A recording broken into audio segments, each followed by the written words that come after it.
લોકસભાની ચૂંટણી પહેલા ભાજપે ચૂંટણી પ્રચારના કર્યા શ્રી ગણેશ.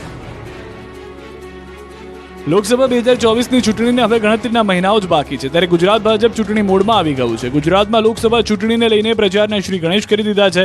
અમદાવાદમાં સીએમ ભૂપેન્દ્ર પટેલ અને સુરતમાં ભાજપ પ્રદેશ પ્રમુખ અને સાંસદ CR પાટીલે ચૂંટણી પ્રચારનો આરંભ કરાવ્યો હતો. કમુરતા ઉતરતા જ મુખ્યપ્રધાન ભૂપેન્દ્ર પટેલે લોકસભા ચૂંટણી કેમ્પેનની શરૂઆત કરાવી છે. કમળનું નિશાન દોરી લોકસભા ચૂંટણી માટે પ્રચારનો પ્રારંભ કરાવ્યો.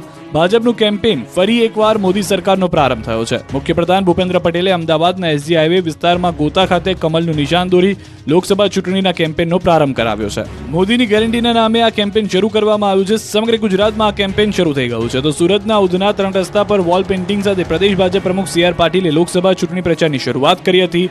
રાજકોટ શહેર ભાજપ દ્વારા મવડી ચોકડીથી લઈ શહેરભરમાં તમામ વિસ્તારોમાં ભાજપ સરકાર અને કમળના નિશાનના પોસ્ટર લગાવવાનું શરૂ કર્યું. કાર્યકર્તાઓ દ્વારા જય જય શ્રી રામના નારા પણ લગાવવામાં આવ્યા હતા.